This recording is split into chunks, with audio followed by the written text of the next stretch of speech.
I'm having Now you're, device problems, Barry. yeah, now, yeah, your video is frozen. Now you're animated again. So let me do an experiment. Okay, this is call this microphone one. Okay, this is microphone one, A, B, C, D, E, F, G, 1, 2, 3, 4, 5, 6, 7, 8, 9, 10. Okay, Yep. and this is microphone two, A, B, C, D, E, F, G, 1, 2, 3, 4, 5, 6, 7, 8, 9, 10. Much better. This is better? Yeah, the first one was muddy. This one is clear, although it's louder, but it's also not as muddy. Okay, then let me try microphone three, okay? Yep. This is microphone three. 1, 2, 3, 4, 5, 6, 7, 8, 9, 10, A, B, C, D, E, F, G. It's clear and it's not louder like the second one was. This is the right volume and just as clear as the second one.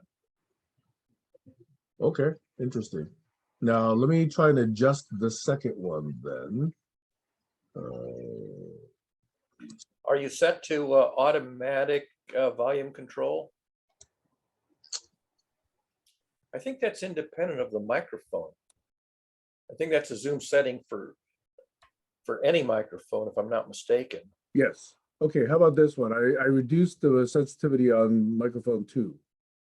This one sounds muddier now. Oh, really? All right, let me go back to microphone three. Hey, Kayla, I'm screwing around with my microphones. Okay, this is microphone three now. 1, 2, 3, 4. Very clear, not muddy. All right, all right. You know, surprisingly, this is the microphone on the NUC box itself, the built-in microphone. And the others, one and two, are the microphones for the cameras, the webcams. And those are the ones that you say are not as good. What was it last week? Was the other way around? Can't remember now. Yeah, see, when the fan turns on in the NUC box, then the fan gets really loud. So when it does, let me know, okay? Oh, okay. That might have been the issue before because my recollection was the other way around last time. Yeah, yeah. So, yeah, I've had to switch to my laptop, which seems to be okay. You seem to think that the laptop microphone is fine. So all of these webcam microphones don't seem to be quite as good. Anyway, hey, Kayla, how goes? Hey. It is hot here in California, in Southern California. There's an excessive heat wave warning. When is it supposed to break? When is this supposed to be over? Sometime next week. Next week? Yeah. So I just walked outside, and usually in Ventura, it doesn't get that hot. It gets hot, but it doesn't get unbearable hot because we're a lot closer to the ocean. We get that ocean breeze. But I walked outside about 30 minutes ago, and it was just that, you know, that heat that you feel when you're in Las Vegas. Yeah. You know, you're like, yeah, it's gonna be a hot day. So it was already hot. It's like you're in my an dogs, oven. Yeah, they usually want to go outside in the mornings, and I let them. And I have double doors that just open up to the front yard, and the front yard is gated, and then of course like the backyard.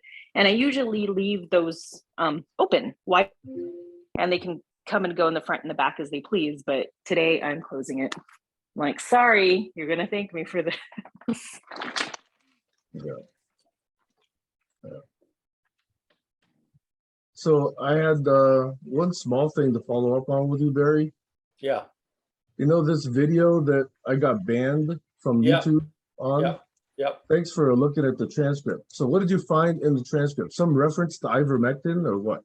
Yeah, so both in the chat, which YouTube would not have seen, and in the speech to text, which YouTube would have seen, there was a conversation about anti-vaxxers and ivermectin and paying a bus fare to go to Florida or Texas, which I think might have been a your remark.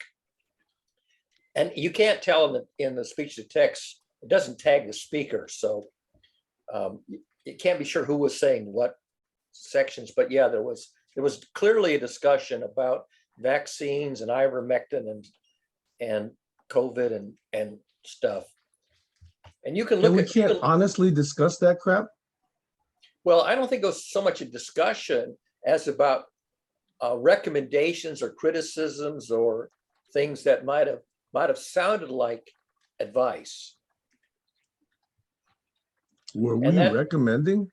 Well, I'll let you look at it because I didn't really try to analyze what was being said, partly because you can't tell when one person stops talking, another person starts in these transcripts, and you don't get the tone of voice, you don't get any of that stuff.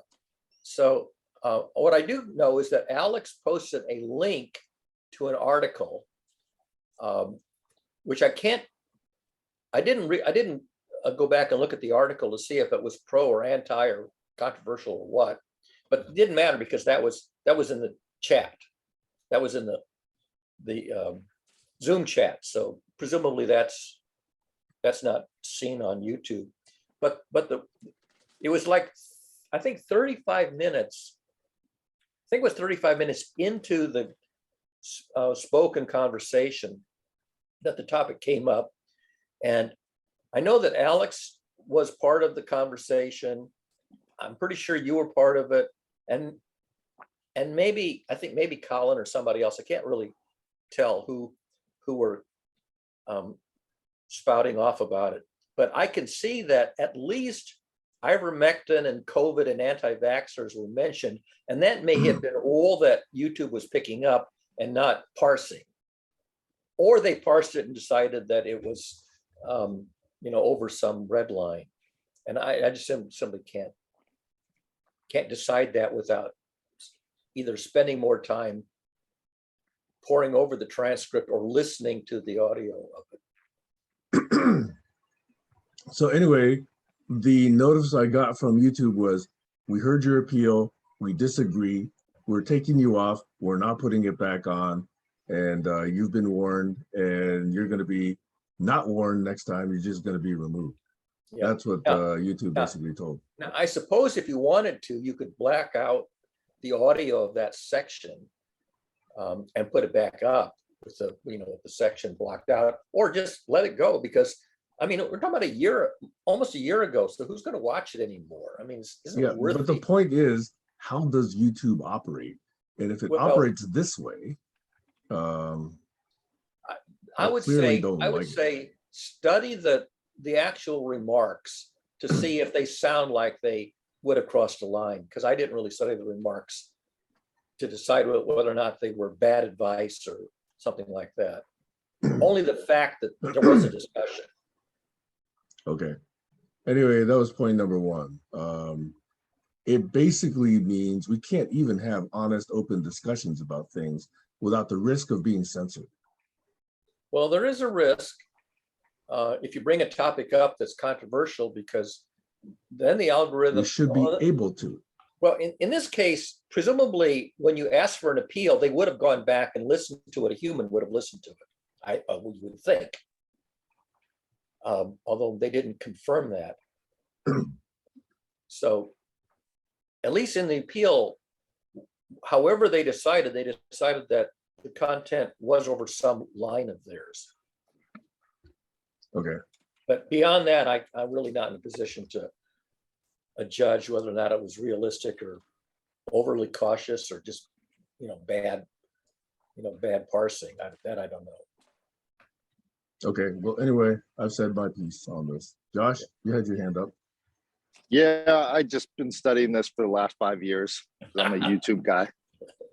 So don't worry about it. It's just the government working with YouTube and censoring the algorithm. So just feel proud that you finally got censored. Well, that's not the first time. I've been in Facebook jail like over a dozen times. Well, that's a different company. Google is different. Yeah. But like I said, if you want to understand Facebook, there was that long 3-hour interview with Mark Zuckerberg where he explains it all. And then if you want to understand YouTube, they actually had, I think first they had Twitter's lawyers in there, and then I think they had YouTube's lawyers explain why they're censoring, blah, blah, blah, how it all works. But it's just algorithms. They don't even know why it's censored, and they have a whole 1,000-person department that has to deal with that, and blah, blah, blah, blah, blah. It's an algorithm. So someone said something in the algorithm that triggered those words that triggered the penalty. That's it. Okay, so anyway, I Don't take it fundamentally personal. disagree with it. No, I'm not taking Yeah, it don't take personal. I'm thinking about this systemically.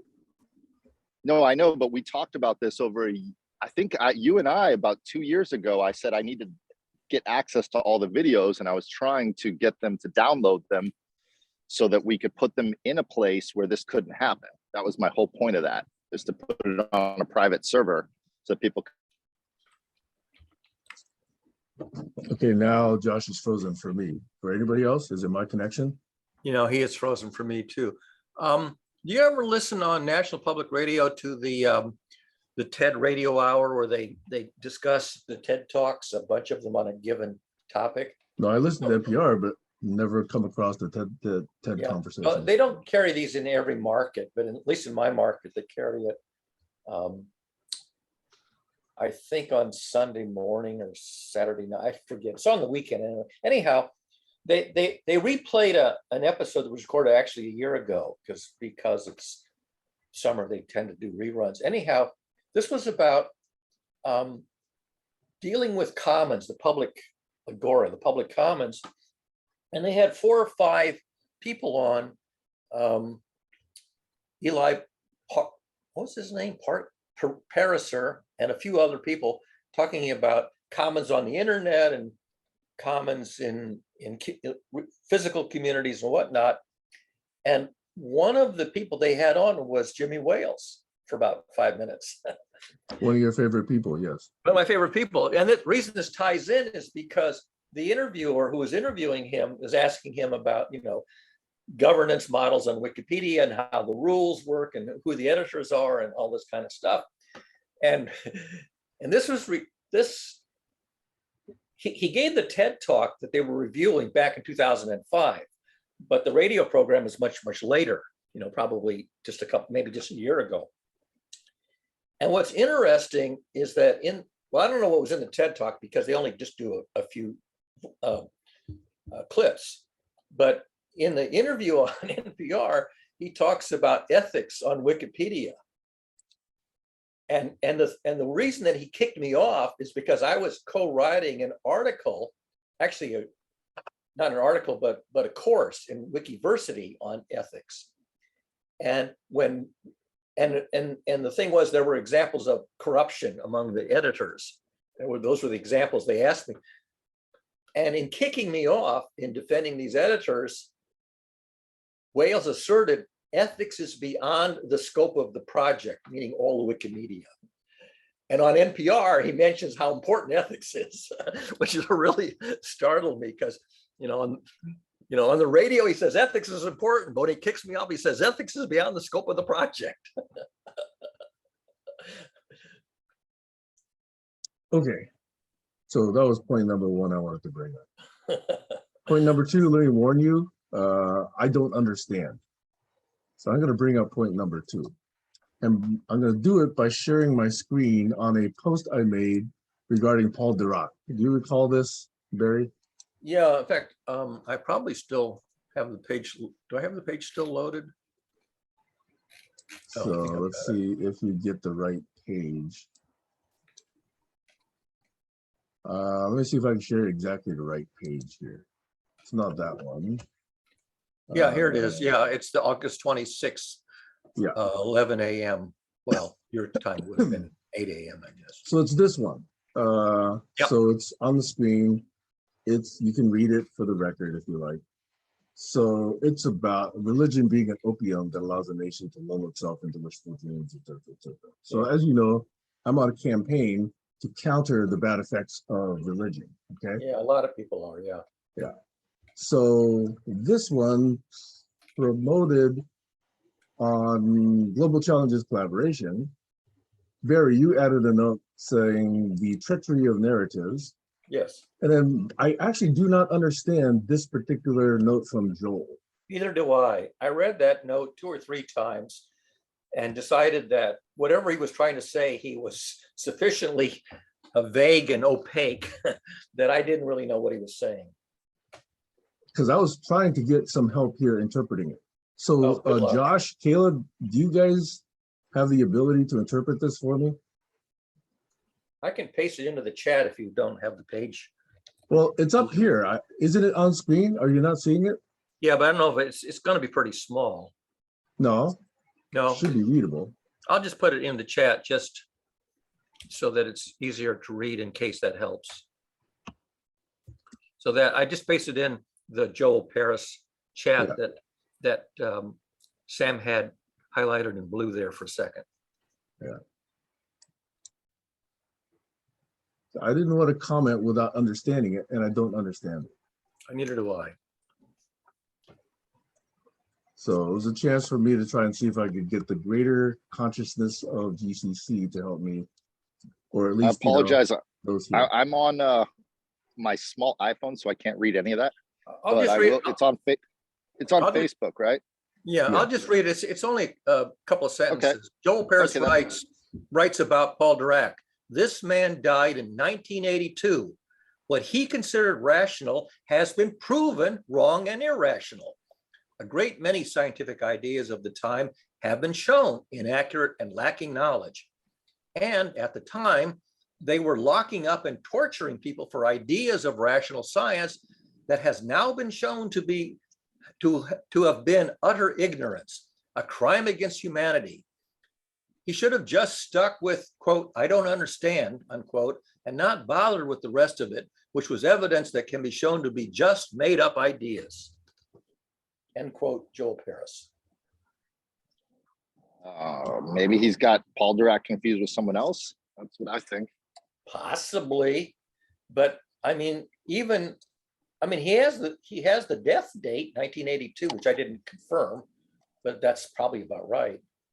No, what I'm saying is maybe in his mind, he has meshed together what Paul Dirac said and somebody else. So he's thinking Paul Dirac, but in his mind, I don't know. In other words, it screams of ignorance in terms of not that Joel's ignorant, but that it's just not well. In other words, it was just, let's look up Paul Dirac really quick and say a bunch of stuff about him and then leave it at that. Yeah. It doesn't seem like it was well thought out. Dirac is famous for a couple of things, including a rather arcane equation he wrote up. But the equation he wrote up has as a solution antimatter particles. And this was before antimatter was discovered. And it was known that you could infer the existence of antimatter from his equation. And a few years later, the first antimatter particle was in fact found. And that's one of the things he's famous for, besides the fact that he just, he was very, very precise with his mathematical models. Right, and in fact was inspired by mathematics to make hypotheses regarding physics, and many of them did pan out. So, by the way, Dirac died in 1984. For the 84? Yes. All right, so Joel has the death date wrong by 2 years. I guess you can ask him if he's really thinking of Dirac or somebody else, but the quote, I guess the quote from Dirac is anti-religion, so at least that part, I'm assuming that's a genuine quote and not misattributed. The one that So anyway, I'm not going to engage with that since I don't understand it. But I just was looking for help to try and understand this quote. This thing from I kind of brushed it off as I don't quite get. First of all, I don't think I understood exactly what Joel was saying, and even if I understood it, I would probably brush it off as just I don't know. Bias is the wrong word, but just opinion, I guess. Yeah. And not a analysis that would hold up. Right. Analytically or whatever. I mean, I don't even know what he's talking about. Proven wrong and irrational. If anything, Dirac was about as mathematically rational as they come. So I don't know what he meant by irrational. Yeah. We'll just ask Joel next time he comes on. Contact him directly, Sam, because it sounds like I'm not interested anymore because there's been so many of these that I just have no interest in following up in his comments anymore. Okay, then let's not even bring it up. He's trolling you. Well, I do want to bring it up in case it does mean something to others. Okay, but I'm not going to actively reach out. I mean, if you think about it, any mathematical theory is by definition a made-up idea. It's a made-up. you make up theories and then you test them to see if they have any merit. Yeah. So in a sense, he's right that, all science is a made up idea, which is, and 19 out of 20 fall by the So is wayside. religion, so is opinion, Right. so is experience. Yeah, and so are political theories and governance models and so on. They're all, anything of the mind is made up. And then the question is, does it have merit, and does it persist, or does it get discarded and fall by the wayside? Right. So the reason I bring it up here is because, as I keep saying, the point of Sundays is really to dig in and see what the foundation of some of these sayings, theories, beliefs, opinions really are, and to invite each of you to consider it from different perspectives, frameworks, schools of thought, models, right. Domains, etc. So that's why I want to bring it up. I don't want to be just confused. Technically, Newton's model of gravitational mechanics was a made-up idea, and it's reasonably accurate at modest speeds and modest gravitational field strengths, but it's known to to omit phenomena that only manifest themselves at high gravitational field strengths and high speeds. But it's a made-up idea. Mhm. Just happens to work within our scope of regular experience. Yep.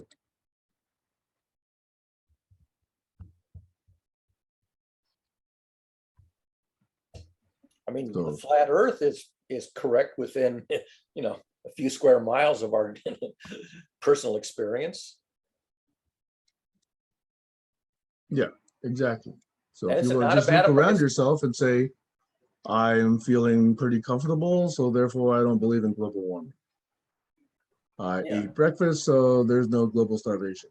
Well, first of all, you have to have heard of an alternative model to say, I don't believe in it, because before you had a model of global warming, you would have said, well, everything's fine.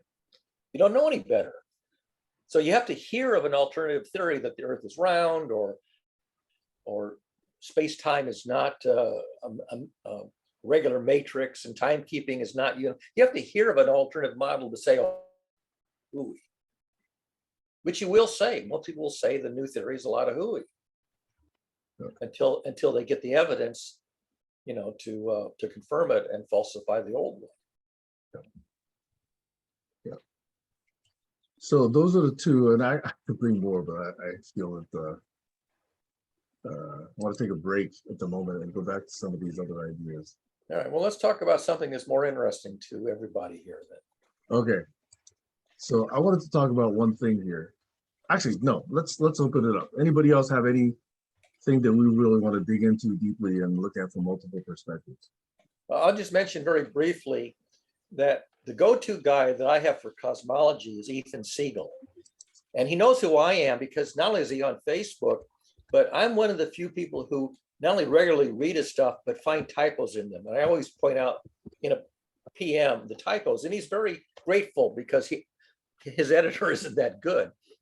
And in the last one where I found a relatively minor typo, I mentioned to him the thing I mentioned to you yesterday about John Bell's model and what's wrong with it. And he said he'd never looked into that. But he also didn't say, I'm going to look into that. He just said, oh, okay, I just never looked into that.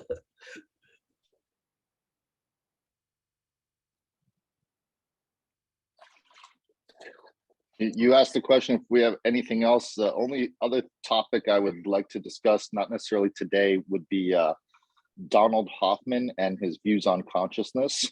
I watched that video this morning. Which one did you watch, Barry? The one that Alex posted in the Messenger channel. I didn't see which one he posted. It was his TED Talk in which he talked about perception and reality. Okay. Yeah, it was a TED. I think he's done 2 TED Talks, but it was the one that Alex posted. Yeah, the one that I like is the Science Fair, the New York Science Fair. It was a talk with all sorts of neuropsychologists.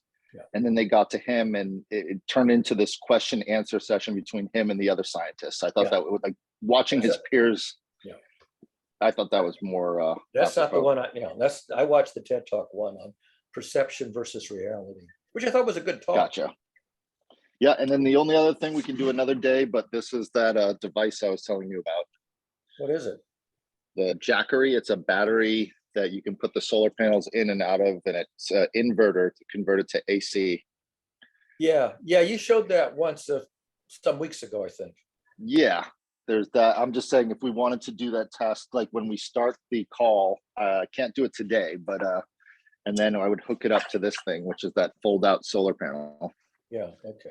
So, and then we can test the, you know, what the azimuth is, where's the sun at that moment in time at the GCC call, where I am, and blah, blah, I blah. don't know if you saw it, but I posted that the minimum electricity usage on a slow month is 1,000 kilowatt hours in a month, and the high months range from 2,000 to 3,500 kilowatt hours for the month where I have maximum use of electricity. All right, well, maybe I can get my friends in Massachusetts that this is all they do for a living, come out to your house and see, like, oh, all we could get you is 1/8 of your power. That's all we can get you. Sorry, Barry. Yeah, But I'm much we'll higher see. than most people because I have electric heating, electric air conditioning, electric everything. I'm 100% electric here. Everything's electric. Yeah, that's a 1,000 kilowatt situation. hours, you know, when there's minimum usage. Got it. I got a lady running around with no diaper, so I'll be here listening. I'm just Okay. I'll be here listening. I'd have to look up and see how many kilowatt hours of photonic power you get per square meter of photocells. I'm not sure what that number is, but. And just for completeness of my understanding, what was the experiment going to show us? Oh, Josh was saying that I could reduce my electric power bill substantially by putting up solar panels, the newest generation of solar panels. And I'm saying, well, number one, I don't own the roof of my condo because it's, you know, a multi-unit building, and I don't really have much of a place where I could deploy solar panels that, you know, would be okay. So in the just to be condo. clear, Barry, I did not say substantially. I said minimally. Let's be very clear with my words. I said you could reduce your bill by a percentage that's probably so minimal. But if everybody did that minimal amount, and if it paid, I said it would pay itself back in less than 2 years.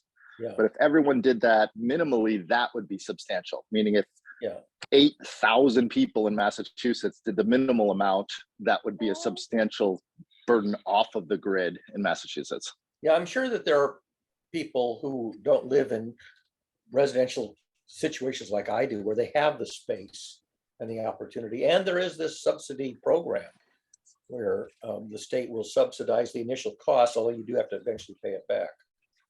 You don't have to put any money down. But I'm not eligible for that.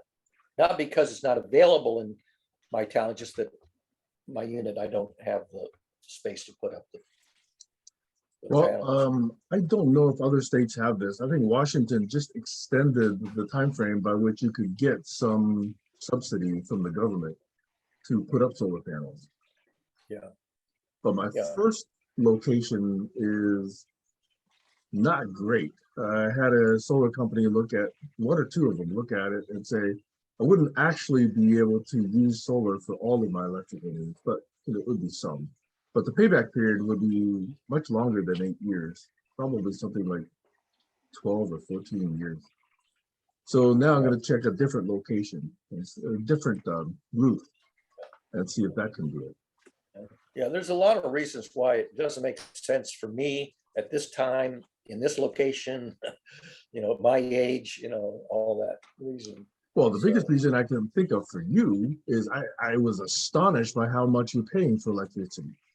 Because my highest year in this relatively large house compared to your place, my highest cost year, the highest month is around $250 a month for electricity. Yeah, and that's my lowest cost. That's my lowest month.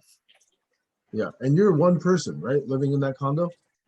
Yeah, and I don't do much cooking. I mean, you know, like when I cook an egg this morning, the range is on for 5 minutes, you know. I put a piece of toast in the toaster for 2 minutes, you know. Yeah. I mean, I have a refrigerator running, yes. I'm like, just yesterday I got my snowpud bill and it was $104. okay, for the last month, which I think was August or July. Yeah. So 104 compared to what you're doing in Boston. Wow. I mean, I had 1 month in a very, very cold February, was $900 for the 1 month some years ago. That's crazy. And often it's, it's up around $600 during, January, February, when we have a cold snap. And yesterday, I think we were talking, sorry, I was about to change subjects. Are we okay with changing subjects now? Yeah, change the subject. I heard, not yesterday, but sometime the prior week, the NPR discussion, they had two people talk about DALL-E and Stable Diffusion and a number of these other text generating image services. Yeah, I didn't Did you catch that episode where now AI seems to be able to create pieces of art and imagery just based on your prompt, which is a text prompt? Say, show me a picture of a cat with the body of a lion or something like that, and it'll do that for you. And that's a relatively benign example.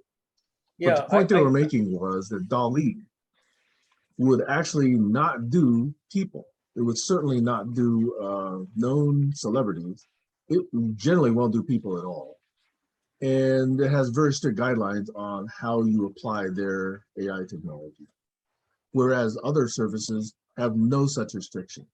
So you can say, give me a picture of, Sam Han, having sex with a horse, and it'll do that for you.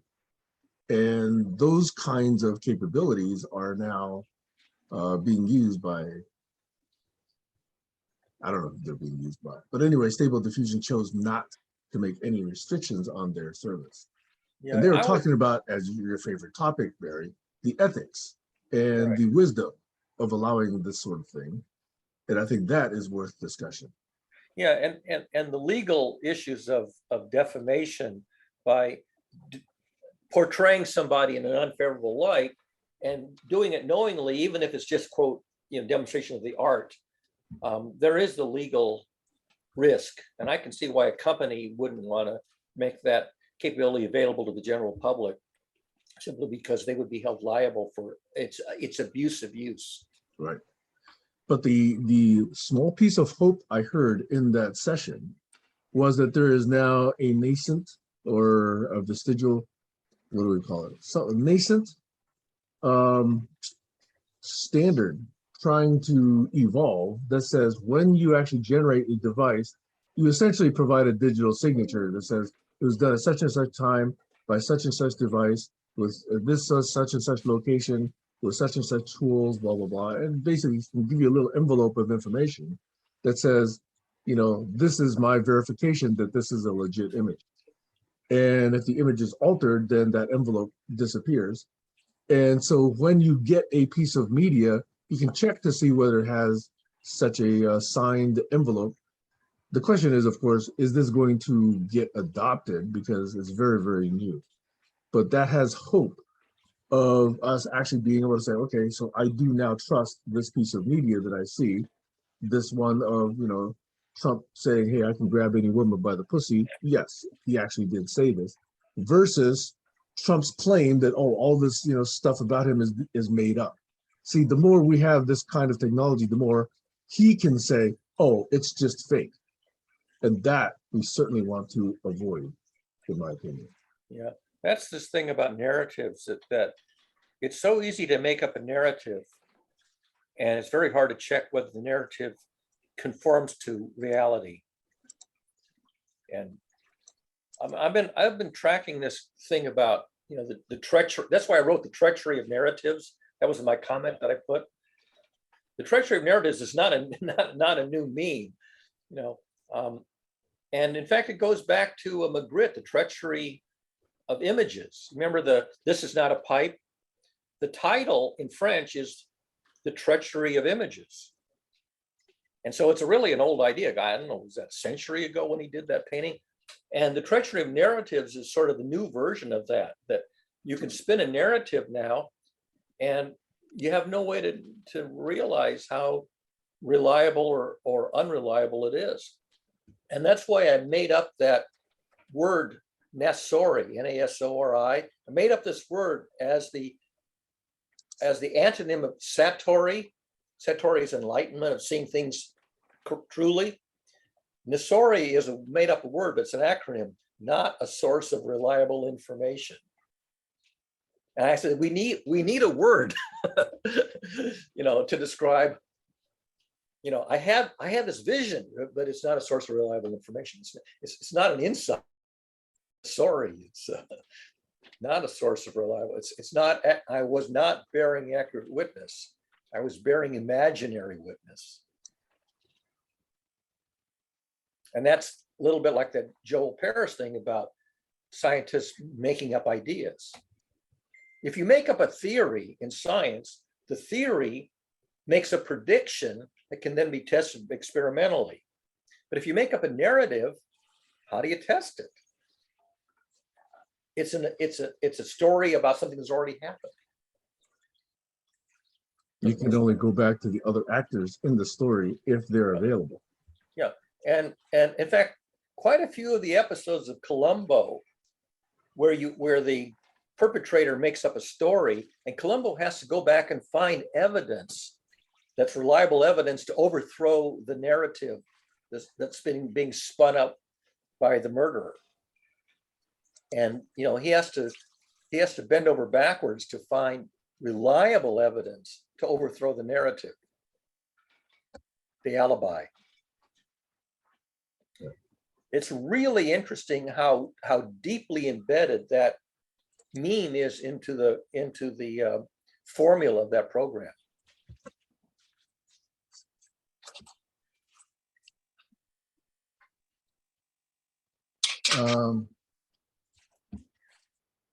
I'm actually a little bit encouraged by stuff that I'm seeing other people post. Elsewhere? Well, you guys remember Deborah Wundermann-Sacker? Or I don't actually know how to pronounce her name. Well, that's not her actual spelling of a real name. That's I think it's just Wonderman or something like that. Yeah, let's see. It's no, it's got W-U umlaut N-D-E with a dot on it, R-M capitalized, A with a bar on top of it, N-N-S-A with a something symbol on top of it, K with an E with an accent on it, and an R. Yeah, the K-E-R is an added part. That's not real. I think it's really Wonderman. That's a great name. I don't know where it comes from. She adopted that as an artistic pseudonym about a year or so ago. So anyway, she posted this thing. I put a link in here.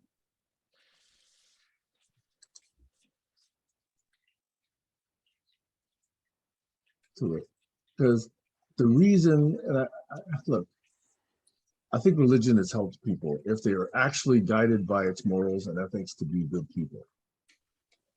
I am against religion when it's imposing its systems of values and behavior on others, especially when it gets involved in politics without participating in supporting the institutions of government.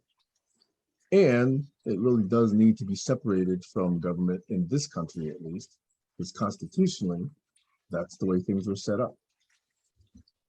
And especially when they now spew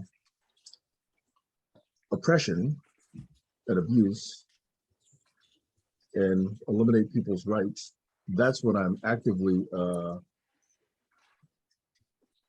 campaigning against what those religions are trying to do. Yeah. And I like this post because Deborah is also doing the same.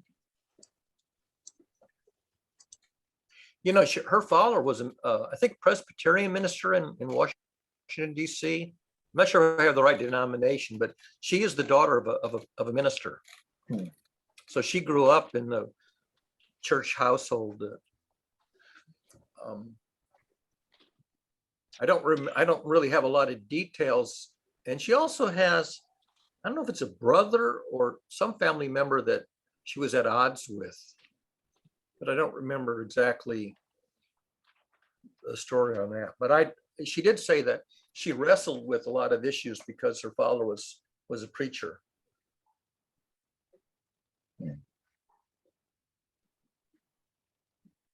And maybe that there are other members of the family who didn't adhere to the morals of the teachings of of the church. And I think she had to wrestle with what Christians would call sin, that is departing from the moral life within the scope of a churching family.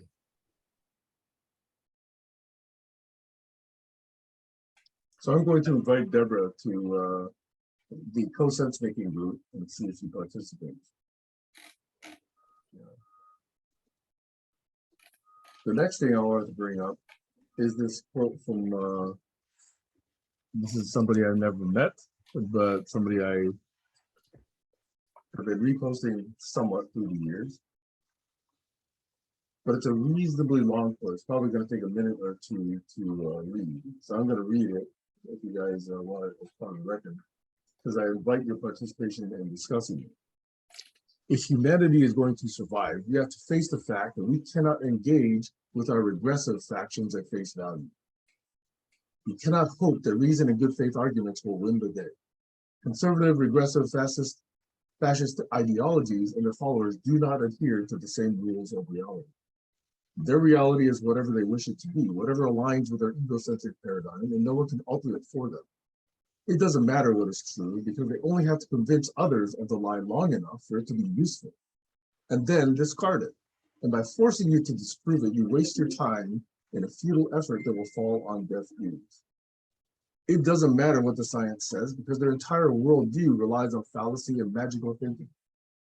Facts that don't fit are simply irrelevant, but better yet, they're lies and propaganda of the enemy. It doesn't matter if they're seen as immoral, evil, or unethical, all terms they can redefine as needed. They see hypocrisy as a virtue because it forced you to engage, to call it out, and they can then point at your efforts to discredit them. That's the quote. Can you switch your microphone number 2? It's starting to get a little muddy. Okay, let me do that. Yeah, because the fan turned on, as I had warned you it might. So let me turn on my microphone number 2. Okay, here I am with microphone number 2. Is it any better? Better. Yeah. I have the high frequencies back again now. Okay, so did any of the when it's muddy, I'm losing high frequency. actually let me test my sensitivity then. Oh no, now you're getting choppy. Audio settings, test mic. No, the sensitivity is still up high. Okay, let me try a different mic then. Let me try mic number 1. Okay, this is mic number 1. Testing. 1, 2, 3, 4, 5. It's muddy. A, B, C, D, It E. doesn't have the high frequencies. It's also choppy. It's muddy and choppy. All right, I'm going to turn on auto suppression of background noise. So is this any better? No? Am I not? You'll have to, oh, that's terrible.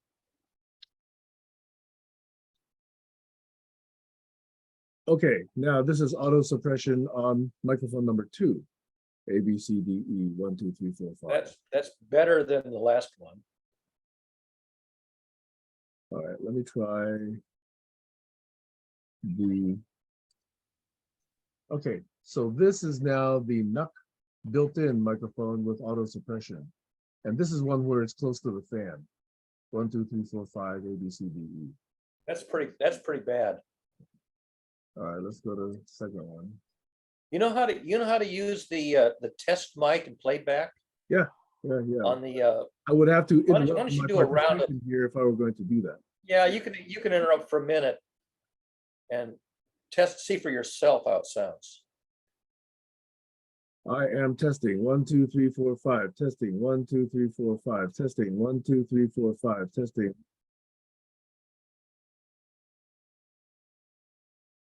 I could understand that.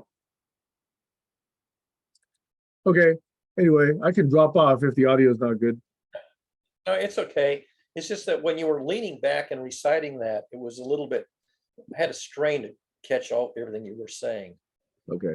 Did it come through or did it not come Well, through? it did, but sorry, the thing is I would really need to read it because I have a terrible tape recorder. I don't have a tape recorder up here, so I really need to study the text, and I didn't have that feature turned on. All right, that posting is the link that I just put on maybe Oh, it was in the chat?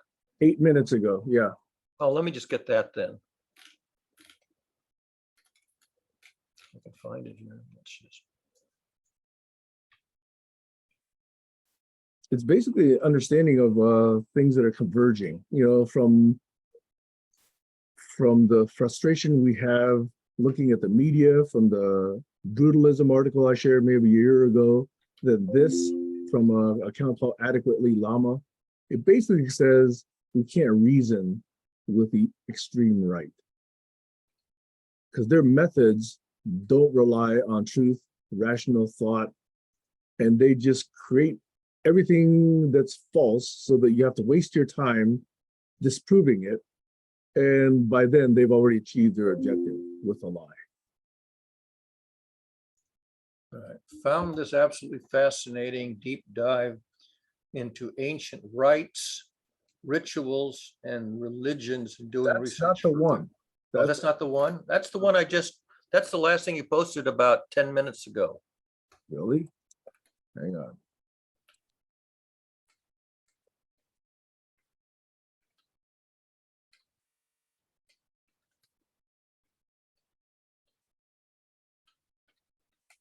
Oh, sorry. Is that the wrong one? I do need to post an update to it. Sorry. That is also relevant. That was Deborah's, but there's a different one. It's not the one you wanted. Yeah, I want to reference a different one.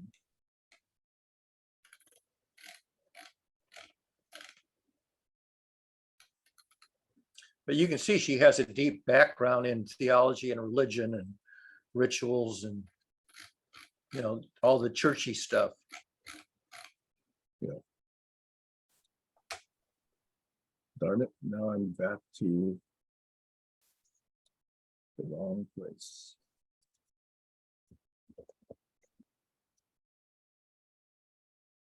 Okay, here we go. Let me post this one. Yeah, you're right. I mistakenly thought that I had posted the right one. I posted an old one. Okay, here is the one from Deborah that I would like to discuss. Okay, Barry, it's there now. Yeah, I'm just going to paste that into my other window here, my other monitor. Kayla, when I was reading that, was it understandable or did it just get too muffled? Or Josh? No, I understood it. Wait a minute. The one you just posted, if humanity is going to survive, is that the one That's you right. want me to That's read? the one. That's Oh, the that's not from Deborah, is it? It doesn't say it's from that's from Deborah. someone else. That's from someone else. Sinye or somebody like that. Yes, yes. Adequately Llama. If humanity is going to survive, we have to face the fact that we cannot engage with our regressive factions at face value. Well, yeah. We cannot hope that reason and good faith arguments will win today. Yeah. Conservative, regressive, fascist ideologies and their followers do not adhere to the same rules of reality. Yeah. Their reality is whatever they wish it to be and whatever lines of their egocentric paradigm, and no one can alter it. Yeah, that's the narrative story, making up your own narrative. Doesn't matter what is true because they only have to convince others of the lie long enough for it to be useful. Yeah, propaganda. Yeah, enforcing it is, yeah, you know, prove me wrong, right? You know, waste your time trying to prove me wrong. Doesn't matter what the science says because their entire worldview relies on fallacy. Yeah, you know, here I am dispelling misconceptions for a living, or not even for a living. Facts that don't fit are simply irrelevant. Yeah, but yet their lies, propaganda, it doesn't matter. Moral, evil, unethical, in terms of redefined. Yeah. I mean, she's not saying anything that, you know, I haven't already come across. This is the problem in living in a political, non-scientific culture. Okay, let me tell you why I posted this. I post this because this is directly why I did not embrace universal voice inclusion from the beginning. There was definitely a preference by many others in GCC to say all voices are heard, everybody has a seat at the table. This is exactly why I did not put it as eloquently as this, but this is why I think some people are not eligible to be at the table. Not eligible to do what? At the table. Some people, you know, do not deserve to be considered seriously. Yeah, most people babble. And it's very forgettable stuff.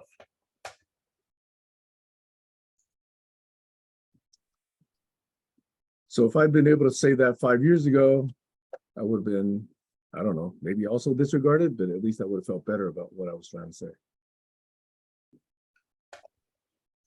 I usually wait until everybody's done talking before I pipe up. And a lot of times what happens is people fill up the entire time, and by the time they're done talking, the session's over, and I never have a chance to speak up, which is why I write. I end up writing. I was on a call with Jerry Mikulski and Stacy the other day, and I could only stay on for an hour because I had to jump to another session at the top of the hour. And some guy who came on for the first time basically kept raising his hand to say gibberish. And by the time Jerry said, "Barry, do you have a check?" And I say, "Yeah, but I only got 2 minutes left before I got to jump." I haven't got really time to say what, you know, what I would have checked in on. It's very commonplace, you know. I think especially if you're trying to welcome all voices. Yeah. So the result is that, you know, I'll just wait until I heard everybody speak, and then I'll write something up and publish it in text. And maybe somebody will look at it, maybe they don't, but at least it's there indefinitely, as opposed to, you know, syllables in the air that float in one ear and out the other are gone forever. Yeah. Yeah. But I think that's a perspective on why I would want a bit more structure, a bit more critical thinking. Yeah, on Sunday. I agree. And if you're going to do critical thinking, then it makes sense to write it up.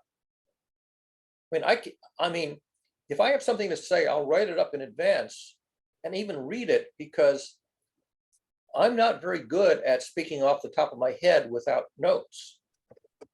Whereas if I write it up, I've got it, you know, I've got complete sentences that are in the right order. I haven't left stuff out. What I would like to evolve to is where we can do critical thinking. And for me, I think I'm more right-brained. I would prefer to diagram it out instead of just writing it out. Well, I like to see the connections between ideas, draw arrows with influence and connections and supporting rationale, etc., and be able to diagram things. yeah, That's how I think. Yeah, so I get semantic networks, although then the semantic network bubbles have the word meme in them. After what? Well, the label on the bubbles in a semantic network can typically be 2-3 words. So they have to be a reference to, a definition. Yeah, that's okay. You can still add more detail if you need it. Yeah, you have to click on it and then bring up the paragraph that explains what the bubble refers to. Yep, the other nice thing about that is that you don't end up using so many pronouns. What bothers me about spoken words is that people throw in pronouns, you have no idea what the antecedent is.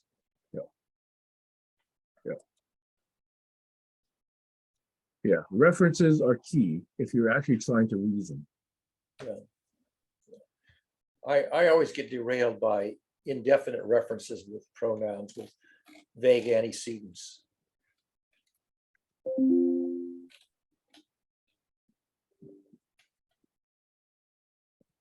Okay, I'm trying to bring up an example of something diagrammatic to show you what it is I would prefer to do. but everything I've got right now that's diagrammatic is work related. I'm trying to find something that's GCC related.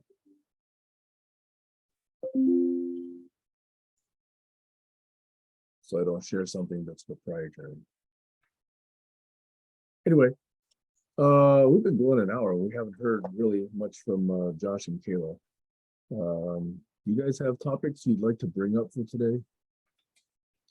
I mean, Josh says yes, we've talked about it. I actually think Hoffman would be good to talk about. I would like to talk about Hoffman's views on consciousness. But Oh, Hoffman. Yeah, one that I. Yeah, sorry, I got a plate full of food and walking up a steps. I'll be right there. Hold on one second. I'm here though, listening. Yeah, I get Hoffman's point from the TED Talk about how our brain doesn't record reality like a camera does. It records the part that's relevant, in particular relevant to survival. That was his thesis. And he pointed out how the rest of it, which has no bearing on survival, we basically tune out. Because, you know, why bother to fill up memory with stuff that's irrelevant? And that's why I was sort of fascinated by watching these Columbo episodes, because he does go back and find these little details which overthrow the narrative.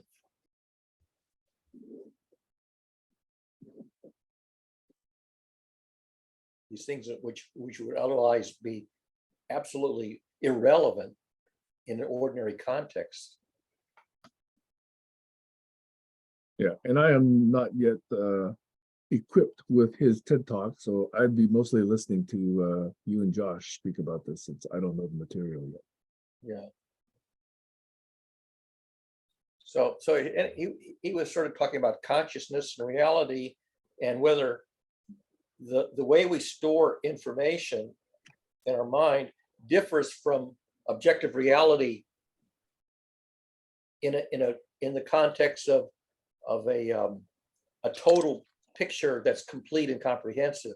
We do not store complete and comprehensive pictures. We only store the part that matters in his case in terms of survival fitness. He calls it fitness. Yeah, I think that. Do you mind if I interject, Barry? Go ahead. I was going to say that the best way to understand it is, at least for me, the way I'm grasping his understanding, is the layer between what is running the engine of consciousness and what is visually seeing it is a very different thing. So what matter is and how we're perceiving it.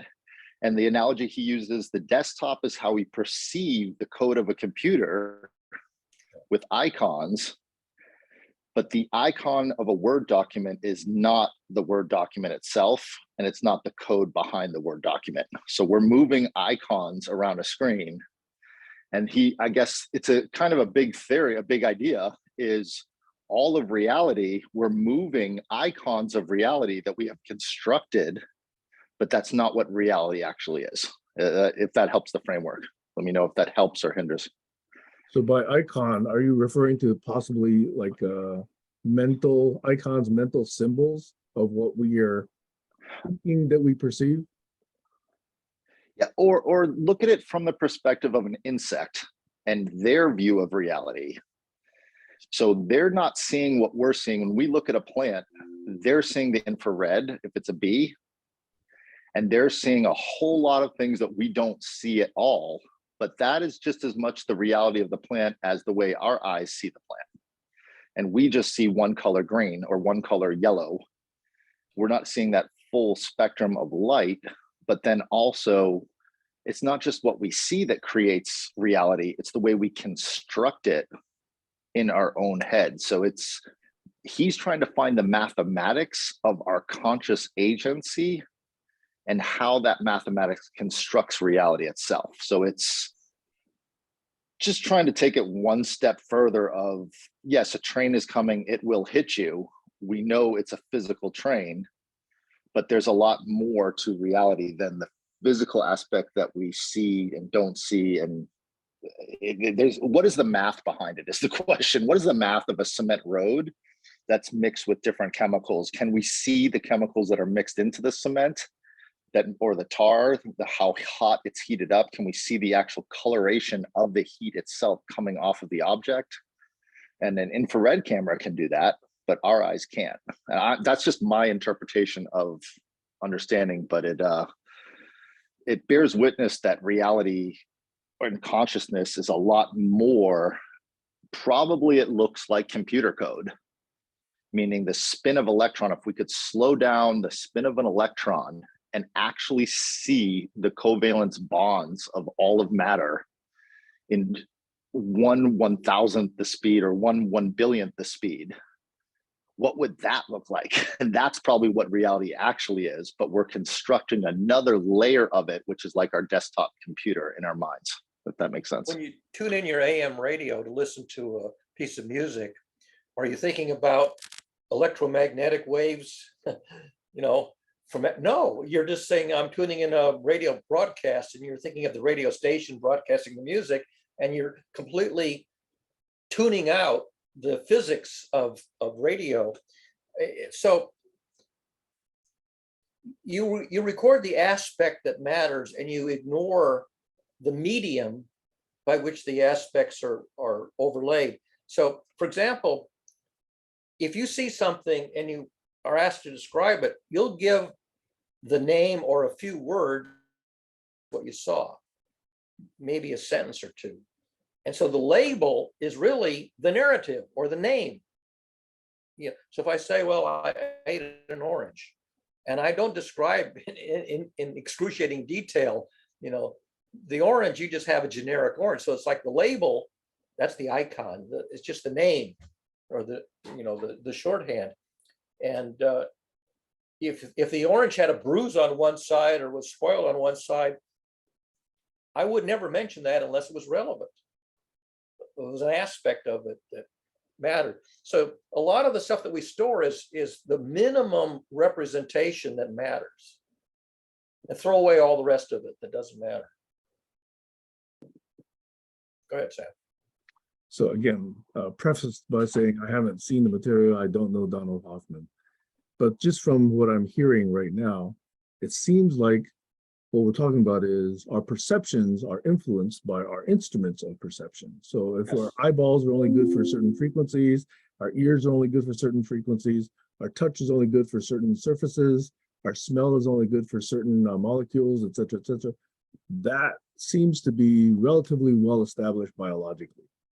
What seems to be said is the next step in taking all of those signals and transforming them into symbols, i.e. this pattern of light is Barry Court, that pattern of light is Kayla, this pattern of light is Joshua. That's an additional association that takes more than just that perception. Okay, it's maybe multiple channels of perception, maybe over time, stored in such a way that we now have this entity called Barry, an entity called Josh, an entity called Kayla, and we sort of associate other quote unquote memories with them and attribute value pairs or whatever we would call it. I mean, if you turn away from the screen and you hear me speaking and you're not looking at the screen and seeing my image, you say, oh, I recognize that voice, that's Barry's voice. And all that you did was recognize it was my voice that you're hearing and the words I'm saying, and you're not analyzing the timbre of the spectrum of my voice to say, well, it's Barry's voice because it has this timbre to it. No, that's all tuned out. All you have is to say, I recognize the voice. That's all you need to know. I know it's talking. Today, right. Right. So 2 years from now, DALL-E and its equivalents could say, well, to confuse Sam, I'm going to generate this quote that I'm going to attribute to Barry when he's turned around, not looking at the camera, and I'm going to make him think that Barry said X, Y, Z. And they have to represent the timbre we were highlighting earlier. Yeah, they have to recreate the timbre of my voice Easily. electronically. Otherwise, you say that isn't Barry's voice. That's a robot's voice. But they'll easily be able to do that now. Well, yes, and that's part of the thing of these fake videos where you fake the animation and you fake the lip syncing and you fake the sound and you make it so realistic that it looks and sounds like them and the mannerisms are correct. It's not an imposter. Right. You know, So I was going beyond the perception into the symbol creation and the associations and the memory. Okay. And I think that makes sense to me. So I'm trying to figure out, okay, so what's the next step? oh, in terms of avoiding being deceived by, No, not about the deception, about what Hoffman was saying about consciousness. oh, he was just pointing out that in human and animal consciousness, we throw away most of the information that doesn't matter. And in fact, that was how they invented color TV. They figured out what spatial frequencies and colors do you need so that it looks normal, and they threw away all of the video data that you could afford to throw away and not really lose anything in terms of perception. So if you look at how did they get color TV to fit into 6 megahertz when that was what was needed for black and white, Signal, they figured out what they could throw away. They threw away most of the blue. They threw away the high frequency blue because you didn't need it. And they worked it out in terms of perception. How much can you throw away and still have enough left to fit in 6 megahertz that it's good enough for humans? You just made me think, Barry, that how much can we throw away in? Oh, you froze. yeah. Halfway from I think what you're talking about is signal compression or signal abstraction. That's more efficient. Yeah, abstraction. And how much are we doing economically that is really junking up the system? right. It's not how to grow it. But you know, we throw away the information that it doesn't change the decision, doesn't affect the decision. Assuming you know what the decision needs to be. Well, I mean, in terms of consciousness, it's like I'm going to avoid stepping in front of the moving bus because the bad decision means I get hit by the Mack truck. So, you know, and not just a wisp of, you know, ghost or something. So he's pointing out that, you know, that in everyday life, we sort of recognize what's important to survival and what's irrelevant.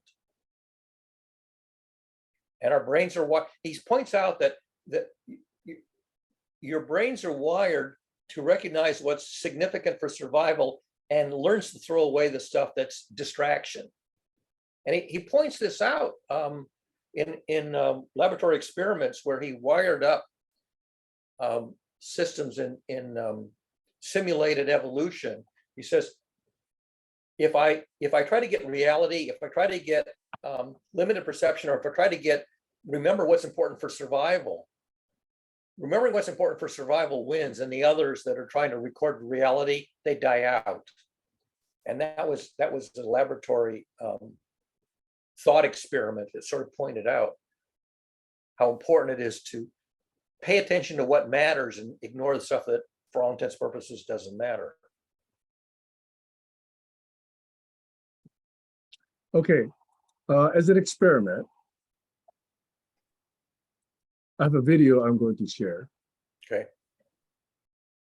that illustrates this exact point. Is this the gorilla and the basketball? What? Damn it, you're too old, Barry. You already know it. Yeah. I kind of guessed that because that's the classic one that they use. You know what I'm talking about, Joshua? No, I don't know it. I actually, if you want to share it with me, Sam, I would love to see it. Go to Joshua. And if I do know it, I'm It's going not going to have the same effect once you actually named it. Well, It's you can okay. show it to him Okay, anyway, just to see how quickly he appreciates hang on. what you're paying attention Let me to. share it. Let me share it. Let me share it. I will share it as a link, because if I share it as a video, then I'm going to get into copyright infringement and I'm going to get banned again. Okay, so hang on a second. Yeah. So here it is. In the Oh no, they got you worried about that stuff, Sam. I'm so sorry. You're not going to get banned. They said they're not going to warn me next time. I'm just going to get tossed. See, they made you paranoid. Okay, so here it is. Yeah, don't worry. Here's the link. Okay. I'm watch clicking the on it. link. Hold on 1 second on my small phone. Give me a second. I'm not that fast on this. I have the teeny phone. Yeah. But I'm watching it right now. Ready? It's starting now. Selective The point is, attention count test. how many times the basketball is being dribbled. Yeah, narrate what you're Oh, saying. okay. Narrate what you're saying, Joshua. Okay. It's a minute and okay, I will. Let me do that. How many times is the basketball And count being? how many times the That's right. players wearing white pass it. 1, 2, 3, 4, 5. There was a bounce pass 6, another pass 7, 8, 9, 10, 11, 12, 13, 13. I got 13. Okay, so the question is, watching. did you Keep see the watching. gorilla? What's that? Did you see the gorilla? No, absolutely not. I did not see the gorilla at all. Play the video again. Okay, I'm sure they'll play it again and then show the gorilla coming through. Now I see the gorilla. Yeah. So That's the point.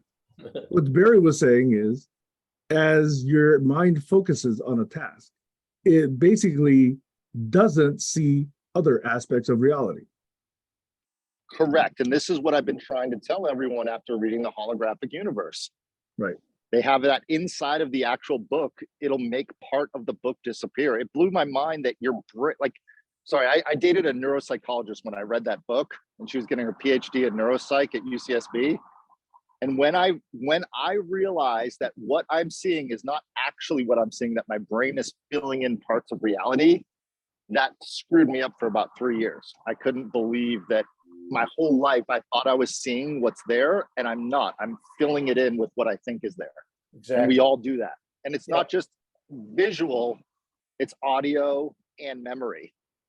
And so that means that's what got me into spirituality, is I realized, well, I'm not actually seeing reality and I'm constructing it. How about I learn to construct it and tell stories in a way that's congruent with my soul and not with what I want to tell people what reality is, because I'm not actually seeing reality and neither are they. So sorry, that's a rant. But yes, that was, the gorilla thing is great. That's wonderful, Sam and Barry. I like it. And it works off of the black, because the people wearing black, your brain turns the gorilla into one of the shirts of the people wearing black, because you're focused on the basketball and the white.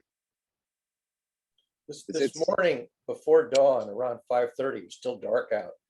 I happened to wake up, so I turned on the clock radio to listen to the NPR. And at 5:30, the power went off for 5 minutes. And I was awake, so I knew the power went off for 5 minutes. But if I hadn't been awake, I would not have realized the power had been off for 5 minutes, because the analog clocks in my house, or the grandfather clock, would have been correct.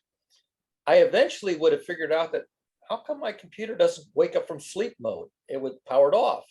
I would eventually have realized that the power had gone off for 5 minutes, but I wouldn't have realized it until I finally came across some evidence that says something's awry. And my neighbors, who I'm sure were asleep at 5:30 in the morning, who knows how long it would take them to realize that the power had gone off.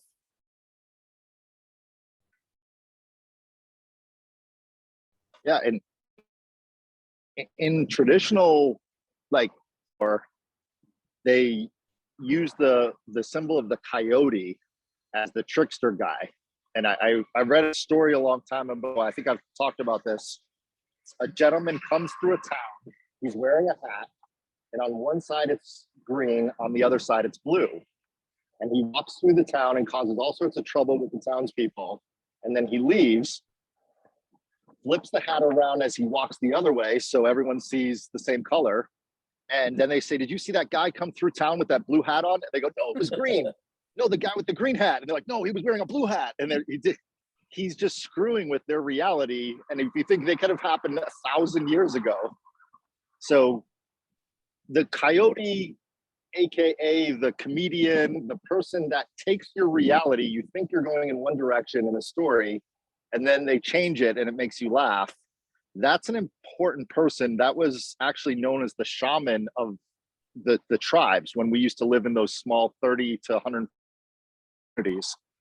And that person's role is very important so that we can all learn what reality is. That's just my own take on society. And it's important to have that person there. Did you ever watch Penn and Teller Fool Us? They used to, maybe they still have the show. And Yep. these are professional illusionists, magicians, and amateurs coming on, and the audience is watching these magic tricks, and you can't. I mean, the average audience person can't figure out how they're doing their tricks. They know their tricks because it's a magic show, right? And and then Penn and Teller have to figure out how they did it. And more often than not, they do figure it out, but like 1 in, I don't know, 10, they can't figure out how the guy did it. It's a great show. I really like, I think it's Penn, who's the taller guy? The one that Taller, speaks? he's the talker.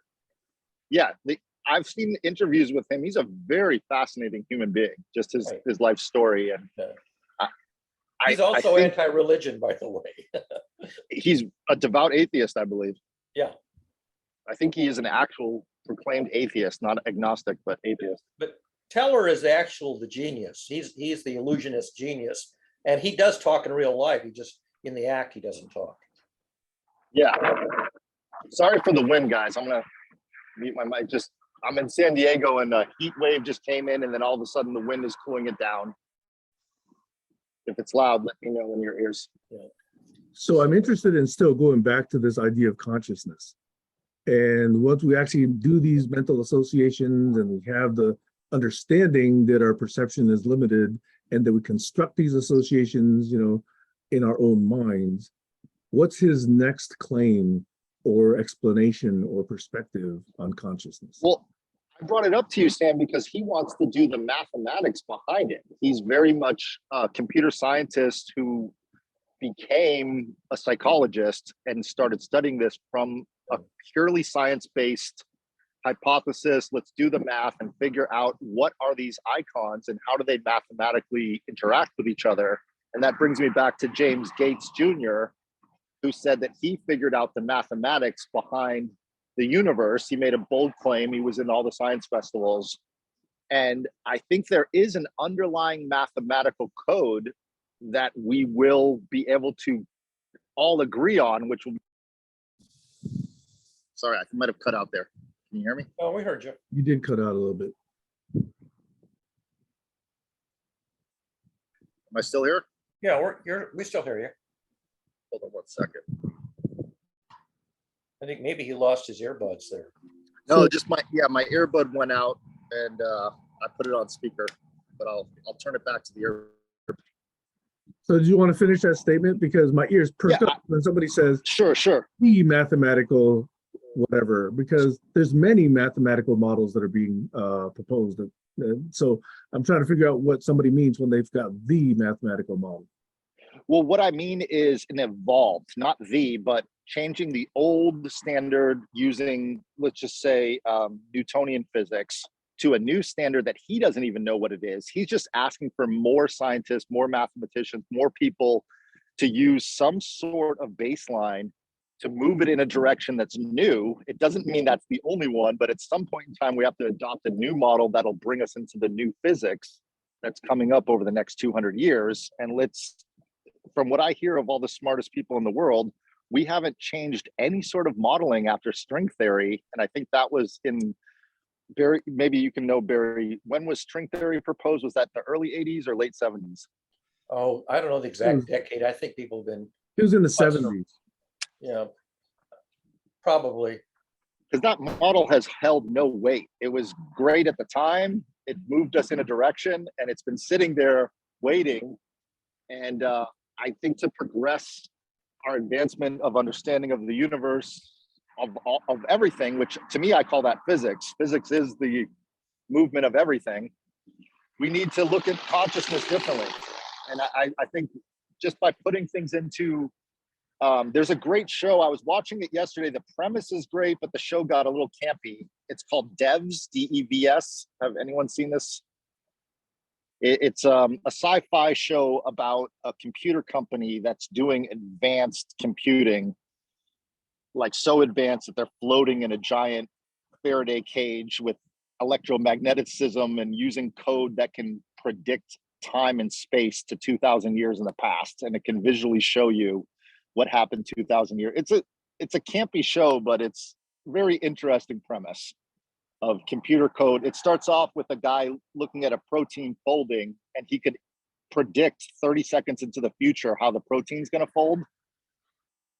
And then the guy says, oh, you figured this out. Let me show you what we're really working on. And then it gets into this whole espionage, like Russians stealing information, corny. But it's a great premise of this DevOps team trying to figure out what the advanced computing with, supposedly they have a giant quantum computer that's doing this. So, and I do think quantum computing was, something that could be invented in the future. I remember in the 90s, I had some friends that were working on the quantum computer at UCSB, and it was an idea, but now it's reality.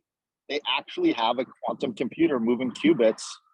Is it efficient? Does it work well? Because anyone made the code? No, but it's a start. And it will work someday. Feynman proposed a quantum computer for one function. He says, we've been trying to model the mathematics of quantum mechanics, and it's really inefficient on a von Neumann computer. It'd be much better to do this in hardware. And if you want to do a mathematical model of a quantum computer, just use quantum hardware. Is that what they're doing? Fact, well, that was his idea. So to build a hardware emulation of itself is trivial because it's only emulating its own native behavior. But then people thought, well, if you can speed up quantum computation from inefficient von Neumann to efficient hardware, you should be able to speed up all computation, which is baloney. He was only using hardware to speed up its own behavior, not anything else. And people somehow thought, geez, if you can speed it up by a factor of 1,000, let's use it for everything. If they didn't listen to Feynman, they'd said you're nuts. You would use hardware to emulate itself, but not something else. Actually, aren't there areas where quantum computing really can accelerate? Like, for example, we think the cryptographic standards are secure because according to von Neumann architectures, those are quote unquote almost impossible to break. But that I think no longer applies if you use quantum methods. Now, I'm no expert in this area, so I have to study more about this. But what I found is that when they use quantum computers to do mathematical algorithms that presumably a quantum computer can do faster, soon as they get the high water mark, somebody comes along on a 286 vintage machine and does practically the same thing because it's in the algorithms. What they do is they just get a better algorithm. So quantum computers really haven't done any better than what Feynman expected them to do, which is if you're going to emulate something in hardware, pick the hardware that is the thing you're emulating. And that's really all they end up doing. That's all they end up doing. From my studies, I got to the point where I was talking to Naveen Jain, who's the guy who invented InfoSpace. And his theory was my theory, which is at the smallest biological level, which is the microbes themselves, certain bacteria communicate with small, tiny, almost undetectable photons. Yeah. And because they're undetectable, we haven't learned that yet. But once we get the microscopes and the physical ability to detect the communication between the bacteria itself, then we will actually do what Mark Zuckerberg and his wife are trying to do, and they donated a lot of money to do this, is eradicate all disease in the next 100 years. Because then we'll know how to tell them. If we can tell the Bill Gates, not Zuckerberg, Gates and Melinda. Oh no, it's Zuckerberg. I'm not confused. Yep. No, Gates is something else. Gates is something else. Very specific thing, which is malaria, I believe. Well, to begin with malaria. I didn't realize Zuckerberg was onto the same thing that Gates has been on with Melinda for 2 decades. He married this lady who's a nurse, and they went and started a foundation. So what they were investing in is the same thing the United States government put $800 million into, and the private sector put another $2.3 billion, is studying the microbiome. And the top leading researcher is here right where I am right now at UCSD. And he got moved away. Rob Knight is his name. He got moved into the oil industry to study the microbes inside of the oil, to try to get the last amount of money from the oil industry before it goes away. So it's sort of, not that it's halted, it's not halted, but there was so much research. I have a good friend that works at Cedar-Sinai at the Frontier Health, the amount of work that was being done from 2014 to 2018 was astronomical, and it all slowed down right out as COVID ramped up in 2019, right at the end of 2019, when the Chinese said that they had a virus. So when I say slowed down, I'm not saying all slowed down, but in every sector in science, it's slowed down. So it's really hard to get grants when the whole economy crashed and then we're rebuilding it in 2020. Yeah. So I'm still yeah. trying to figure out the connection between what we're talking about and what Hoffman was saying about consciousness. Can I connect the two for you, Sam? I'll try. Have you ever seen someone go on a high dive and they get up to jump off of, let's say, a 30-foot platform into a pool, and their whole body starts shaking, and they know it's not in their biological fitness to jump off of a high platform? Some people will just do it anyway. But my theory, this is just a theory, and other people have proposed this, is that the bacteria itself uses your body as a host, and it actually knows it doesn't want to die either. So it's pushing chemical signals to your brain. And there's one of the largest sensors of neurons is in your gut itself, connected through the vagus nerve going up to your brain. So some people's bacteria is different than other people's bacteria. So some people will just jump right off, whereas other people will shake and convulse and, have fits of, the fear of heights. And my understanding is that during different times of different bacteria colonies inside of your body, you will react differently with different signals of chemicals in your body. So that's my theory. Okay, is that what Hoffman is saying? Yes and no. He's talking about fitness and conscious agents. So yes, Hoffman is talking about how the agency of your awareness of consciousness is going to always move towards evolution and fitness for the agency of your whole self, of your whole body, not just the bacteria in your body. So yes, he is saying the same thing. He doesn't claim to know the mechanism, only that there is a mechanism, whether it's in the neurons or cells or however it is, that there's a mechanism that is steering you towards survival as opposed to anything else.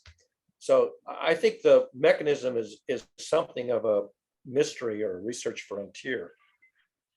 And steering you towards procreation. Yeah. I mean, if you jump off and you hurt yourself and you wreck your balls and your balls don't work anymore and you can't procreate, then that's not going to be good for the species. He gives a very interesting example at the beginning of his TED Talk. He talks about a particular species of beetle in Australia. And he shows a picture of the beetle, and it has a very distinctive carapace, a certain color and a certain mottled construction and a certain glint to it. And then he says that, all the male beetle wants to do is find a female that has the same, appearance. And it turned out there was a brand of Australian beer where the beer bottle was the same color and had the same sheen and the same mottled structure on the glass. And the beetles were landing on these discarded beer bottles and trying to mate with them. And it's because all they were noticing was the color, the mottled appearance, and the sheen, and it matched the beetle. And the beetles had learned that's all they paid attention to. They didn't realize that they were trying to mate with a great big glass beer bottle. They only noticed the 3 elements that were relevant to that species. Yep, the texture, the color, and probably. And as a result, the Australian government persuaded the beer bottle people to stop making that beer bottle because the beetle species was dying out, and they didn't want that beetle species to die out. They wanted to save the beetle, so they had to get rid of that particular style of beer bottle. From when we talk about people being stupid, I think inside of some people's brains, they're only seeing 3 layers of abstraction of consciousness, which is big lips, rosy cheeks, long hair. I need to procreate with that woman. Whereas some people are like, well, let's find out how intelligent her brain is. Let's see if she trips over her own shoes as she walks to the bar. And I think that layer of abstraction is definitely in society, and the people that move towards different abstractions procreate with each other, leave wealth to each other, and they became different classes in society. I mean, you see that in India with the untouchables and the this and that. And that's what I find unfair about the systematic setup of all of society, is it's not allowing for the person that was born in the untouchable class, who has multiple abstractions and is brilliant, but because of the color of their skin, they're not allowed to be a part of the university systems, to be educated. And so, I mean, we can go on about society forever. And I think there's certain points in history where it was more egalitarian and people were allowed to advance because of who they are, not because of what family they were born into or class systems. I did a model of a neural network back in the 90s, and the simplest model I did was Little Red Riding Hood's brain. It only had 6 neurons in it. And these 6 neurons could parse, I think, 6 or 7 inputs to recognize grandma, the woodsman, and the wolf. It had to do with the size of the eyes and the size of the nose, the size of the earth, whether the face was wrinkled or smooth or, kindly. So there were like, I don't know, 5 or 6 parameters. And all I needed was this half a dozen inputs, and 6 neurons, and Little Red Riding Hood's brain could recognize which of 3 characters she was, attending. Yeah, and I had to do that yesterday. I had a homeless guy, no shirt on, looking all disheveled, come up and ask for a cigarette. And I'm trying to figure out, is he trying to rob me or is he just want a cigarette? And I assessed it just, I said, where are you from? And he said, New York. And I said, oh, great. What part of New York? And he's like, yo, man, you got that cigarette? And I said, yeah, hold on a second. Where are you from? And he said, Manhattan. And I said, what part of Manhattan? And then he said, Staten Island. And so as soon as he said that, I knew he was not being forthright and honest with me. Right. So the Staten Island part of Manhattan. Right. Exactly. Well, he didn't know. He's not from there. He's just trying to say, he just doesn't want to be identified from where he's from, because he's trying to slink around a hotel and bum cigarettes off of people. And yeah, but I'm saying, like, when I go into an inner city, whether it be, whatever country I'm in, and people say, don't walk in that neighborhood, it's mostly because the amount of understanding of who's danger and who's not danger is not the average taught to the average person. Yeah, Sam? I was just curious, did you have a further point to make on the 6 neuron model of Little Red Riding Hood? I'm sorry, that was a little muddy. Say it again. Did you finish your 6 neuron model of Little Red Riding Hood? Yeah, actually, I wired it up in a piece of software called Function Machines. It took me, I think, 2 or 3 hours to wire it up. And in fact, it's running, here's an antique MacBook from the 1990s, and it runs on that machine. It runs on Mac OS 8.6 or something, a piece of software that we're developing for math education. And it was one of the more original things I wired up, but it was a couple hours of programming. It's basically like a flowchart programming language. You actually put the boxes of the flowchart and you wire them up, and so you don't even have to write code. And Little Red Riding Hood's brain was one of the ones that occurred to me to use as a demo. Wait, so you did this for what purpose? What did you want to show? So the software that we were developing was called Function Machines, because each box was a very elementary mathematical function, and you could wire up these functions in some kind of a network. And so I wanted to demonstrate what you could teach with function machines. And so we're doing lots of models. I got a few dozen different applications, one of which was Little Red Riding Hood's brain. I wanted to show that I could model an individual neuron as a function, and then wire up a bunch of neurons in some kind of a pattern. And it turned out that the one I did was Little Red Riding Hood's brain. But we did lots of things. I could spend time either discussing them or even at some point maybe firing it up, although I'd have to hold it up with the camera, because there's no way to wire it up except to point a camera at the screen. What was the programming environment? Was it new? Because it sounds like a big switch or a big case or a big if or a big con. So I was just curious, what was the? So the idea was to teach mathematics by teaching the concept of a function. And so the program was called function machines. So a machine was basically what would amount to a box in a flow chart. It was just some step, some simple function. So you would plunk down a function and you would define the function in the box. You plunk down a bunch of them, and then you would wire the output of one to the input of another in any kind of, connecting pattern you wanted. And so you were basically composing functions, including feedback loops. And the question is, what could you do with that educational software? And we came up with lots of examples, one of which is this one I just mentioned. Joshua. Yeah, what you're saying is, I think what's needed in society right now is to be able to see visually maybe a piece of the algorithms in social media to see if that and this, and how, we can't show the whole thing because it would be too much for the general public, but just a part of the algorithm. If this post is talking about this subject, then send it to these people. I think it'd be nice to open source at least parts of the algorithm and slowly give out small bits until everyone understands the whole algorithms that are being perpetrated on social media. I mean, just to give you an idea, Sam, one of the things that you'd want the brain to do is either identify one of the characters precisely or none, but not say it's 2 or 3 of them at the same time. So I had to wire up the output of one as an inhibit to the other 2, so that the strongest one would come out as the answer and it would inhibit the lesser.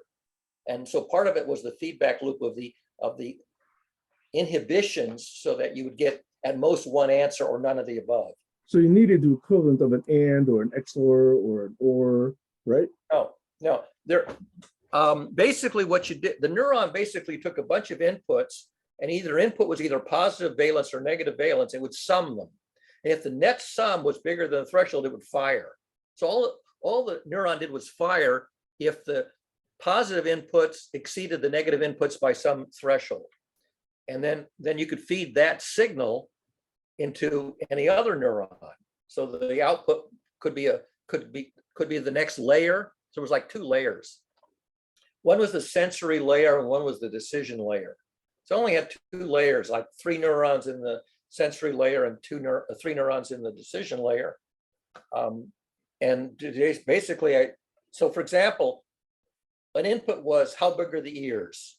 And that would go into each one, either with a positive or a negative coefficient and so on. So each of the half a dozen facial features was represented by a number on any scale, 1 to 10, didn't matter. And it would be positive for some characters and negative for the other. And the whole thing was wired up so that it would give either a unique answer or none of the above. And then the motor neuron was simply Mac and talk, which simply was a phrase that Little Red Riding Hood would say as a greeting or as a vocal response. And so it was a very small model. It really was quite simple. If you extrapolate that out to transformers, is that how you get things like Dolly or Midjourney? Meaning you're transforming it into the verbal speak. So when people type in the text of what they want to see on a picture, then it's going through the millions of pictures and then transforming it into a visual representation that we see with Dolly. I mean, in this case, the signals going in and coming out of the neurons were meaningful signals. I knew what they were standing for: recognition or non-recognition, positive recognition. But in a real neuron, in the real brain, you get a pulse. A neuroscientist doesn't necessarily know what that symbolizes. So in a artificial neural network, you get a pulse coming out of somewhere at layer 3. The problem is that the guy doing the AI can't tell you the narrative that explains the meaning of that one signal. In my case, I knew what they were because I designed it. I knew what the signals were representing. But the point is that the signals had a meaning that I knew. noticing the younger people are realers and learning how they work. I mean, it's just curiosity. So Yeah. I don't have the brain capacity to understand it, but Yeah. others do.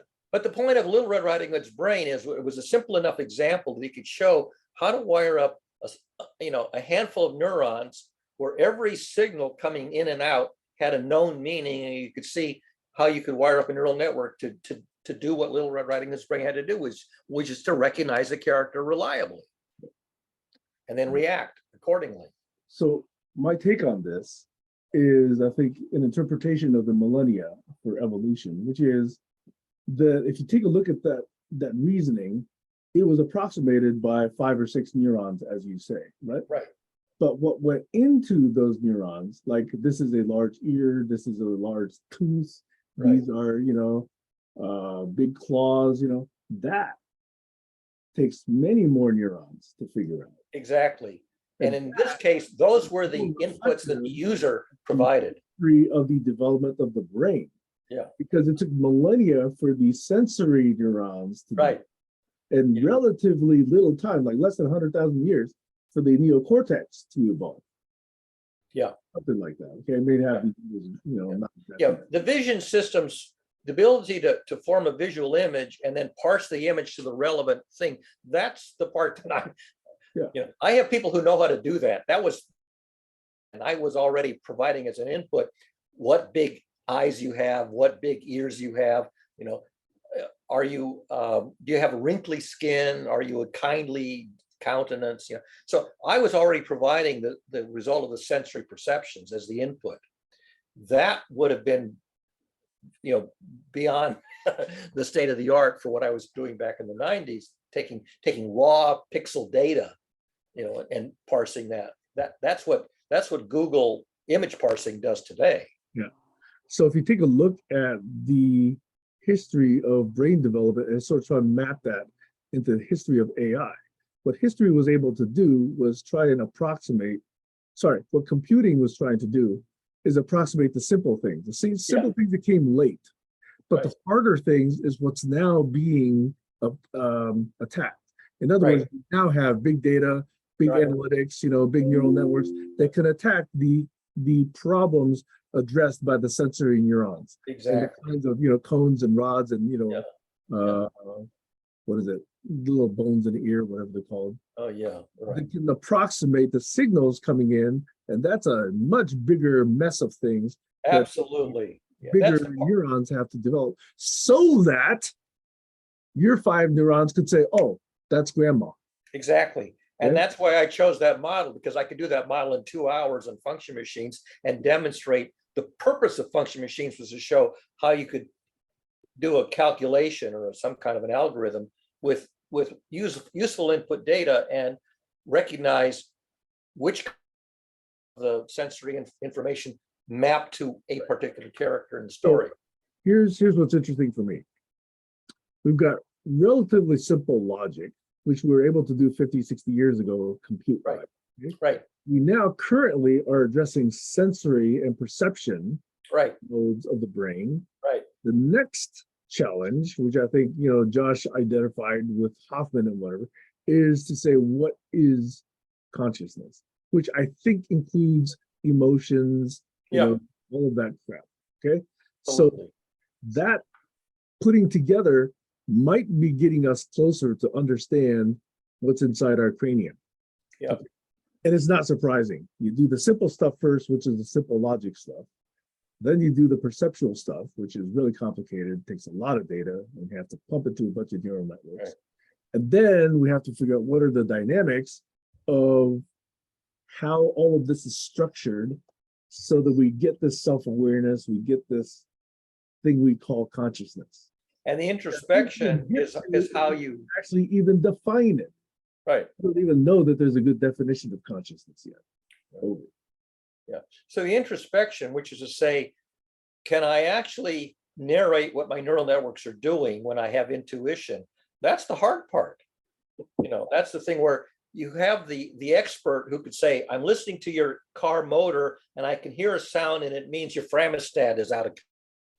How did you know that? Well, I just knew it. What you want to know is what raw data was this expert processing to get the signature of the diagnosis. That's the hard part. The average expert can't tell you how they were parsing the raw data. They can only say, to me, that sounds like an out of tune framostat. That's the pattern. What are the elements of the pattern? I'll just listen to it.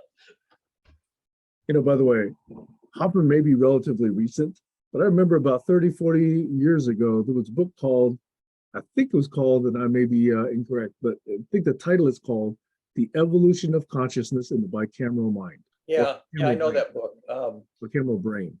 Okay. I I got to go back and review it.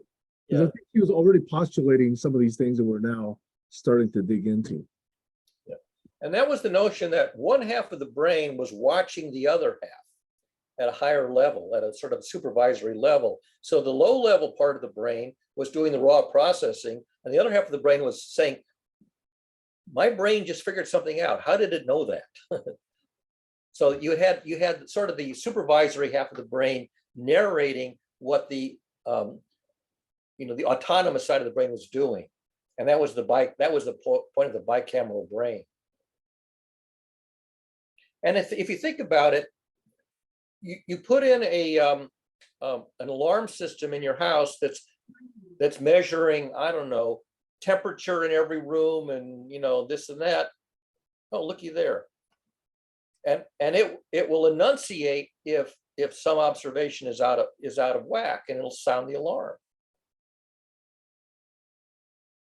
But the enunciator isn't running the house, it's observing the house. And will sound the alarm if something is out of whack. Mm-hmm. Yeah. She wanted to say hi, Hi. Hello. Say hi, Boops. Good morning. Look, there's Sam and Barry. Which one is Sam? Which one is Barry? How many She's neurons hiding do from you the have? camera. Do you have at least 6 neurons? Okay, let's check. Do you see Sam? Which one is Sam? Which one is Sam? Point to Sam. Sam, or is that Sam? This is Sam. This one is Sam. That one's Barry. Okay. Hi. You see my ears? You're on a small screen, so it's hard for her to see. Okay, you She see can the see it, though. beard? Beard may be easier to see. Yeah. Speaking on understanding consciousness, just watching a kid day to day, it's just amazing. It's so, I mean, I'm sure you, with your kids, Sam, it's like, I'm blown away every day. Hey, why are you covering the screen? Like she just started, she has an iPhone, and now she can just scroll right through all of the videos and click the ones she wants, and it's incredible. Wait till she picks up a magazine and tries to scroll the pages. I hope not. I try to give her more physical than digital. That's where her head's at right now. But, yeah, there were some funny videos of kids who were using the gestures on the magazine as if they were a screen and not realizing that's a different medium with different Try to gestures. click through a sentence to see the next page. Yeah, it's kind of crazy. I gave her the remote control for a video game, and she knows the joystick moves the guy, but she wants to press the buttons. And then I saw her brain click in when she was moving the joystick, and the guy was moving. She was doing it for a little bit, but then she went back to clicking the buttons. Yeah. So. And figuring out, what gesture controls what feature. I mean, you have to map. This gesture operates that feature, and there's a whole bunch of mappings that you have to work out. Every one of those mappings is a function. Yep, This exactly. input controls that output. That input controls that output. When you do that for an adult, things start to come into clarity, especially even in our conversations in GCC. Sam will mention one subject. You'll go in your brain, map it to the thing that you studied about that subject and start talking about that. I'll go in my brain and map what I know. Right. But then that's why I think it's so important to have more voices in the room. Yeah. Like when I'm on Clubhouse, some person will just randomly come in after 45 minutes of us talking on a subject and blow our minds because that's their area of expertise. Yeah. Like we'll exhaust everyone in the room. There'll be 10 people, and then someone will just come in or get pinged into the room. That's what's so powerful about that app is you can ping someone that is the expert on that subject. And if they're still talking about that subject, next thing you know, you're talking with some scientist that studied that for 30 years. And it's just amazing. Yep. And that's what blew up the app was they were talking about GameStop. And then Elon Musk comes in the room and says, oh, I'll get the guy who runs Robinhood in this conversation. And they had a 3-hour discussion about GameStop and Robinhood. And that went viral on the news. And then everyone got on the app. Yep. So it's mind blowing. I might share with you, and I think I'm about 88% sure about this piece of data, but I think the Clubhouse guys are Clojure developers. Oh, you just lost Joshua. He just went offline. Yeah. Anyway, piece of trivia that is now lost unless Josh views this video. Hey, as you know, Barry, I'm still trying to make sure that I can draw the connections between different threads of conversation. So occasionally I'll try and bring back where the thread is to what the flow was in my mind. Okay, so hope you see that I'm trying to do that in on Sundays. I do less of that on Saturdays, but more of it on Sundays. And at this point, I think I'm going to go have breakfast. All righty. Well, yeah, it's almost 1 o'clock. It's almost 2 hours here anyway. So I think we're done. We'll see if this thing gets yanked. I doubt it. No, I will save the chat for the messenger and then. All right. All righty. Ciao. Later. Bye-bye.